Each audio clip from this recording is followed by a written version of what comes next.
வணக்கம் சவுக்கு மீடியா நேர்களே.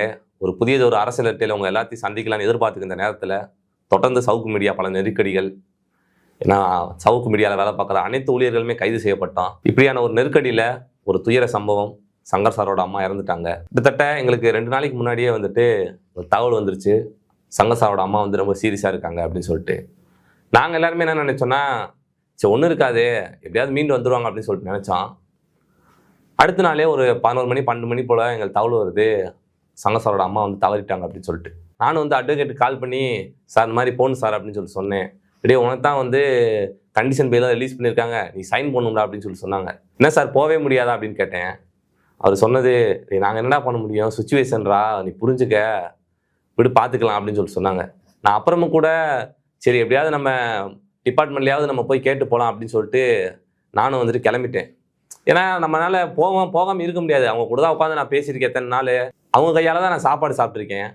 அவங்களோட இறுதி ஊர்வலத்துக்கு கூட போலேன்னா எப்படின்னு எனக்கு தெரில. அது உண்மையிலே எனக்கு ரொம்ப கஷ்டமாக இருந்துச்சு. நானும் போய் சைதாப்பேட்டையில் சைன் போட்டு போய், சார் இந்த மாதிரி சங்கர் சாரோட அம்மா இறந்துட்டாங்க சார், நாங்கள் போகணும் சார் அப்படின்னு சொல்லிட்டு கேட்குறேன். பொறுப்பா தம்பி அப்படின்னு சொல்லிட்டு 3/4 மணி நேரம் என்னை எங்கள் ஸ்டேஷனில் நிற்க வச்சாங்க. அவங்களாம் எப்படிப்பட்ட மனநிலை படுத்துறவங்கன்னே எனக்கு தெரில. ஏன்னா அவங்களும் மனுஷங்க தானே, அவங்களுக்கும் இந்த உணர்வு, அந்த கஷ்டம்லாம் ஒன்று இருக்கும்ல, அப்படிலாம் இருக்கா என்னன்னே எனக்கு தெரில. ஒரு 3/4 மணி நேரம் என்னை நிற்க வச்சாங்க. அதுக்கப்புறம் நாங்கள் பெங்களூர் போனோம். போனதுக்கப்புறம் சார் காலையில் போலீஸ் ஸ்டேஷனில் வந்தார். வந்ததுக்கப்புறம் நான், பரத்தண்ணே, அப்புறம் சாரோட தங்கச்சி 3 பேரும் தான் போய் சாரை பார்க்கலாம் அப்படின்னு சொல்லிட்டு போனோம். போனோடனே என்ன நடந்துச்சுன்னு சொல்லிட்டு சாரோட தங்கச்சி சார்கிட்ட சொன்னாங்க. சொன்னோடனே சார் ரொம்ப உடஞ்சிட்டாரு. உடஞ்சிட்டு ஒரு வார்த்தை சொன்னார், பேசாமல் நான் இந்த மாதிரி மீடியா அதெல்லாம் இல்லாமல் நான் ஒரு கிளர்க்காக கவர்மெண்ட் எம்ப்ளாயாக இருந்தேன்னா அம்மாவை நல்லா பார்த்துருப்பேல அப்படின்னு சொன்னார். எனக்கு உண்மையிலேயே அந்த மனசு உடஞ்சிருச்சு.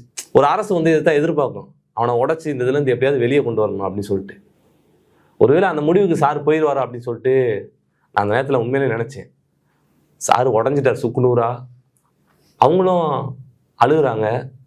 நான் இங்கிட்ட உட்காந்துருக்கேன், பரத்தனை அங்கிட்ட உட்காந்துருக்கு. எங்களால் என்ன சொல்ல முடியும்? அவங்களுக்கு ஆறுதல் சொல்கிற அளவுக்கு நாங்களும் வயசில் மூத்தவங்களும் கிடையாது.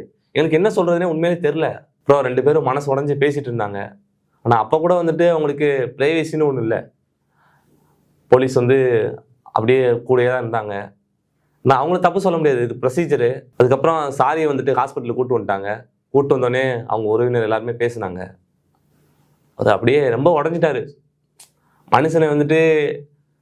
ஏன்னா அவர் கையை உடச்சப்பையாக இருக்கட்டும், அவருக்கு குண்டாசு போட்டப்பையாக இருக்கட்டும், அப்பெல்லாம் உடையாத மனுஷன் அம்மா அப்படி பார்த்தோன்னே சுக்குநூறாக உடஞ்சிட்டாரு.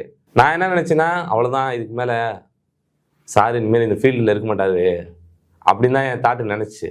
அதுக்கப்புறம் எல்லாருமே சாரை கட்டி பிடிச்சி அழுதுட்டு இருந்தாங்க. அதுக்கப்புறம் நாங்கள் அந்த மார்ச்சரிக்கு போனோம். உடனே அம்மாவோட பாடி வெளியே கொண்டு வந்தாங்க. மனுஷன் உடஞ்சி அங்கே கத்தி அழுகுறாரு. எனக்கெல்லாம் அவன் அம்மா முகத்தை பார்க்குறேன், உண்மையிலே என்னால் பார்க்க முடியல. கண்ணெலாம் ஒரு மாதிரி பிளட்டாக இருந்து, அது எப்படி சொல்கிறேனே தெரில. முகம் உண்மையிலே ரொம்ப பார்க்கவே முடியல, அந்த மாதிரி இருந்துச்சு. ஒரு சாரு கத்தி அழுகுறாரு. என்னால் என்ன பண்ண முடியும்? ஒன்றுமே பண்ண முடியாது. நானும் உட்காந்து பின்னாடி அழுதுட்டு இருக்கேன். அங்கேருந்து எல்லாருமே அழுதுட்டு இருக்காங்க. அதுக்கப்புறம் எனக்கு இந்த இன்சிடென்ட் தான் உண்மையிலே எனக்கு ரொம்ப உறுத்துச்சு. அவர் ஆம்புலன்ஸில் சாரோட தங்கச்சி எல்லாருமே அங்கே போயிட்டாங்க. அம்மாவோட பாடி ஆம்புலன்ஸில் எடுத்துகிட்டு போயிட்டு இந்த தகனம் பண்ணுறதுக்கு கொண்டு போகிறதுக்கு ஆம்புலன்ஸில் ஏற்றுறாங்க. ஆனால் ப்ரொசீஜர் படி சார் போலீஸ் வேனில் தான் போகணும். அவர் கேட்குறாரு, சார் நான் ஆம்புலன்ஸில் போவான்னு சொல்லிட்டு. எனக்கு அப்போ உண்மையிலே சுக்குநூறாக உடஞ்சி. ஒரு அம்மாவை பார்க்கறதுக்கு கூட ஒரு முடியாமல், ஒரு கட்டுப்பாட்டில் இப்படியான ஒரு இறுதி ஊர்வலம் நடக்கும்னு நான் உண்மையிலே எதிர்பார்க்கல. இப்படியான ஒரு இறுதி ஊர்வலம் யாருக்குமே நடக்கக்கூடாது. ஒன்று சொல்லுவாங்கல்ல, எதிரி கூட இந்த நிலைமை வரக்கூடாதுன்னு சொல்லிட்டு. அந்த மாதிரியான ஒரு நிலைமை தான் சங்கர் சாருக்கு வந்துச்சு. அதுக்கப்புறம் அங்கேருந்து உடல் தகனம் பண்ணுவாங்கள்ல, அங்கே போனோடனே அம்மாவோட பாடி அவங்க வச்சுருந்தாங்க. வச்சோன்னே எல்லோரும் மாலை போட்டுட்டு அப்புறம் உள்ளே கூப்பிட்டு போனதுக்கப்புறம் சார் அம்மாவோட காலை பிடிச்சி ஏதோ சபதம் எடுத்தார். அது என்னன்னா எனக்கு தெரியாது. கடைசியில் எரிக்கிறப்ப உள்ளே தள்ளுறப்ப, எல்லாரும் பார்க்குறவங்க லாஸ்ட்டாக ஒரு வாட்டி முகத்தை பார்த்துங்கன்னு சொன்னாங்க. கடைசியாக முகத்தை பார்த்து அம்மாவுக்கு முத்தம் கொடுத்தாரு. அதோட அப்படியே நாங்கள் வெளியே வந்துட்டோம். அம்மாவுக்கு எதில் உடம்பு சரியில்லாமல் போச்சுன்னா, அந்த மலத்தை கொண்டு வந்து வீட்டில் ஊற்றுனாங்கல்ல, அதுலேருந்து தான் வந்து அம்மா வந்து மனசு உடஞ்சி உடல் ரீதியாகவும் ரொம்ப பாதிக்கப்பட்டாங்க. ஏன்னா கிட்டத்தட்ட 5 மணி நேரம் வந்து அந்த வீட்டுக்குள்ளே இருந்தாங்க. அந்த மலத்தை ஊற்றுனப்ப லியோ சாரு, ஜெயபிரகாசன்லாம் உள்ளே போயிட்டு 5 நிமிஷத்துக்கு அப்புறம் அவங்களால உள்ளே இருக்க முடியல, வெளியே வந்துட்டாங்க. அவங்களுக்கே இன்ஃபெக்ஷன் ஆயிடுச்சு. அந்த மலத்தள்ளி ஊற்றுனதுக்கு அப்புறம் தான் வந்துட்டு சவுக்கு மீடியா மூடப்படும் அப்படின்னு சொல்லி சொன்னார். அவரும் ரொம்ப மனசு உடஞ்சிட்டாரு. அம்மா வந்து அதவே நினச்சிட்டே இருந்தாங்க.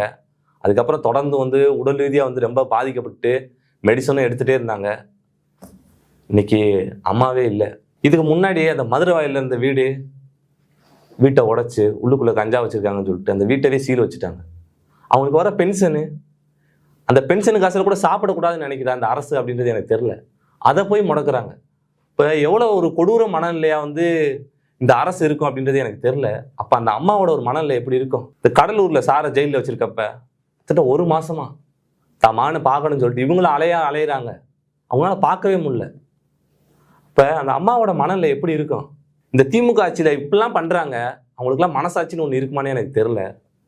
கோவை செயலில் இந்த கையை உடைச்சப்பெல்லாம் அம்மா மனசு நொந்துட்டாங்க. அவங்களுக்கும் தெரியும் எல்லாமே பொய் கேஸுன்னு சொல்லிட்டு. தம்மாக என்ன பண்ணா, பேச தானே செஞ்சான் அப்படின்னு சொல்லிட்டு மனசு உடஞ்சிட்டாங்க. இப்படி அந்த அரசு வந்துட்டு தொடர்ந்து சாரை வந்துட்டு அரெஸ்ட் பண்ணி குண்டாசு ஏற்கனவே வந்து 2 குண்டாசு போட்டாங்க. முக்கால்வாசி அவங்க வாழ்நாளில் அவங்க நிம்மதியாக வீட்டில் இருந்த நாட்களோட நீதிமன்றத்துக்கும் சிறைச்சாலைக்கும் அலைந்த நாட்கள் தான் ரொம்ப அதிகம். முழுக்க அம்மாவோட இறப்புக்கு காரணமே இந்த திமுக அரசு தான். இது இங்கே இருக்க யாராலுமே மறுக்க முடியாது. அடுத்து அம்மாவை எப்போல்லாம் போய் நான் வீட்டில் போய் பார்க்குறேன்னா, இப்போலாம் வந்து வெளியில் காலிங் மில் இருக்குல்ல, காலிங் மில் அடித்தோடனே வந்து அவசரமாக கதவை திறப்பாங்க. அவங்களுக்கு அதிர்ச்சி. ஏன்னா எப்போவுமே வந்து போலீஸ் வந்து அவங்க அந்த காலிங் பில் அடித்தோடனே அந்த அதிர்ச்சி இருக்குமா, அவங்க நைட்டு தூங்குறப்ப கூட யாரோ காலிங் பில் அடிக்கிற மாதிரியே இருக்குமா. இப்படி மனநிலையோட ரொம்ப வந்து ஒரு கொடுமையான ஒரு வாழ்க்கையை தான் வந்து அவங்க உயிரோடே உண்மையிலே வாழ்ந்துட்டு இருந்தாங்க.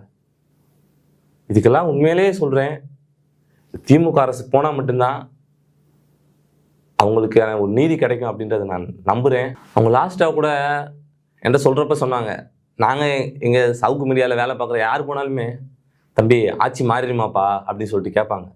அப்போலாம் எங்களுக்கே ஒரு மாதிரி கில்ட்டியாக ரொம்ப கஷ்டமாக ஃபீல் ஆகும்.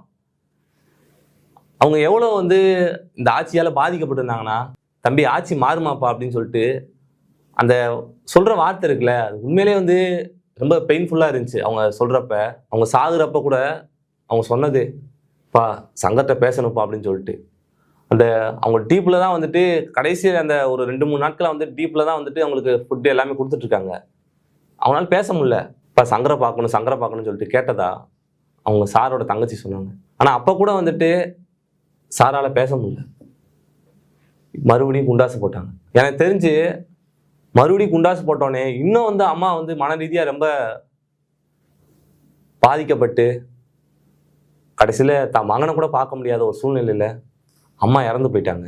அம்மாவோட ஆத்மா சாந்தி அடையணும்னா இந்த திமுக ஆட்சி ஒழியணும், சார் நிம்மதியாக இருக்கணும். இதுதான் வந்து அவங்களோட கடைசி ஆசையமாக கூட இருந்துச்சு. மக்கள் இந்த திமுக அரசுக்கு ஒரு தகுந்த பாடத்தை கொடுக்கணும். மக்கள் ஒரு நல்ல முடிவு எடுப்பீங்கன்னு நான் நம்புகிறேன். நன்றி, வணக்கம்.